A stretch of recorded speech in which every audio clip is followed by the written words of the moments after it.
દેશભરના સરકારી બેંકના કર્મચારીઓ હડતાળ પાડી રહ્યા છે ત્યારે સમાચાર સુરતથી મળી રહ્યા છે। 5 ડે વીકની માંગ સાથે આજે બેંક કર્મચારીઓ કામકાજથી અળગા રહ્યા છે। શહેરમાં મોટી સંખ્યામાં બેંક કર્મચારીઓ હડતાળમાં જોડાયા હતા। બેંક કર્મચારીઓએ સૂત્રોચ્ચાર કરી વિરોધ નોંધાવ્યો છે। હડતાળના પગલે સરકારી બેંકોમાં સેવા ઠપ થઈ ગઈ છે।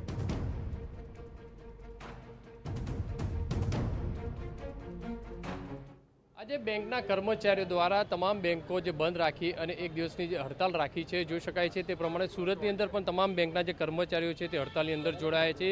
તેમની અલગ વિવિધ જે માંગણીઓ છે સરકાર પાસે અને તે અંતર્ગત આજે એક દિવસની જે હડતાલ રાખી છે અને મોટું જે છે ટ્રાન્ઝેક્શન છે ક્યાંક ને ક્યાંક ખોરવાતું હોય છે ત્યારે અહીંયા જે બેંક કર્મચારીઓ છે યુનિયનના જે લોકો છે તેમની સાથે વાત કરીશું। તેમની શું માંગણી છે અને આવનારા દિવસોની અંદર તેમની કઈ રીતની લડત રહેશે, સરકાર પાસે તેમની કઈ રીતની માંગણીઓ છે। સાહેબ, કઈ રીતની માંગણીઓ છે ને એક દિવસની હડતાલ કરવા પાછળનું શું કારણ? મારું નામ સંજીવ દલાલ છે। હું vice president Gujarat bank workers union અને યુનિયન બેંક એમ્પ્લોઈઝ યુનિયન સુરતના જનરલ સેક્રેટરી। અમારી સરકાર સમક્ષ એક જ માંગણી છે કે 5 ડેઝ બેન્કિંગ 2022નું જ્યારે અમારું 12મું બાયપેટેટ સેટલમેન્ટ થયું ત્યારે સરકારે એવું કીધું હતું કે તમારે 4 શનિવાર અમે તમને રજા આપશું। તેના બદલામાં અમે 40 મિનિટ દરરોજ વધારે કામ કરવાનું નક્કી કરવામાં આવ્યું હતું અને એવું નક્કી થયું હતું કે જે એક દિવસનો ટાઈમ છે શનિવારનો તે અમે બાકીના 5 દિવસમાં વધારાનો સમય કામ કરીને પૂરું કરીશું।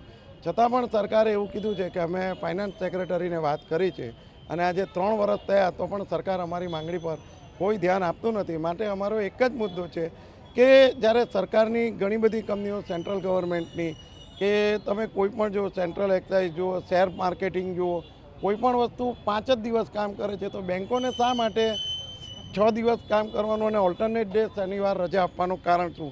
અમારી એક જ માંગણી છે કે ફક્ત 5 દિવસ બેન્કિંગ આપે એવી અમારી વિનંતી છે। સાહેબ, શું કહેશો, ભવિષ્યમાં જો માંગણીઓ સંતોષ થશે નહીં તો કર્મચારીઓની કઈ રીતની રણનીતિ રહેશે? હું Piyush Desai, bank of India staff union સુરતનો પ્રેસિડેન્ટ છું।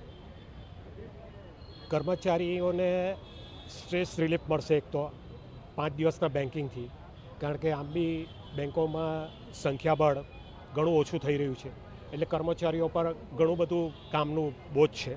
એટલે રોજ 40 મિનિટ આ પાર્ટિસિપેટ થવાથી હવે પછી જ્યારે 4 સેટરડે એમ રજા મળશે ત્યારે કર્મચારીઓને એટલીસ્ટ રિલેક્સ અને સારા મૂડમાં હશે એટલે વર્ક કલ્ચર બી સારું જળવાઈ રહેશે।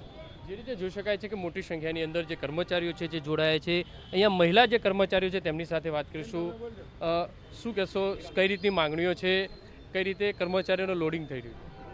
અત્યારે જોઈએ તો લોડિંગની વાત કરીએ તો લોડિંગ તો અત્યારે બહુ જ છે। કોઈ બી ગવર્મેન્ટ બેંક હોય એ પ્રમાણે સામે જે રીતે ડિસ્ક્રિમિનેશન કરાઈ રહ્યું હશે અમારી જોડે, મોસ્ટલી ગવર્મેન્ટ ઓફિસ બધી સેટરડે ઓફ હોય છે પણ બેંકવાળા જોડે જ આ ડિસ્ક્રિમિનેશન શું કામ? શું અમે લોકો કામ નથી કરતા? શું ગવર્મેન્ટને અમે કોઈ એમના ટાર્ગેટ છે અચીવ નથી કરીને આપતા? તમે જો હરેક ટાર્ગેટ છે પેલા ગવર્મેન્ટ છે એ બેંક પર આપે છે કે કોઈ બી ગવર્મેન્ટની સ્કીમ હોય તો બેંક થ્રુ જ પહેલાં થવી જોઈએ। તો શું અમે એ ટાર્ગેટ નથી અચીવ કરતા, ગવર્મેન્ટનું કામ નથી કરતા, તો આ ડિસ્ક્રિમિનેશન અમારા સાથે જ શું કામ? જે રીતે જોઈ શકાય છે કે મોટી સંખ્યાની અંદર જે બેંક કર્મચારીઓ છે ત્યારે હડતાલમાં જોડાયા છે અને આવનારા સમયની અંદર જે સરકાર પાસે જે માંગણીઓ છે જો સંતોષવામાં નહીં આવે તો આવનારા દિવસોની અંદર યુનિયન દ્વારા જે રીતે રણનીતિ કરવામાં આવશે અને ત્યારબાદ આગળની જે છે તે લડત છે તે ચલાવવામાં આવશે। કેમેરામેન સંજય ચંડેલ સાથે બલદેવ સુથાર, TV9 સુરત।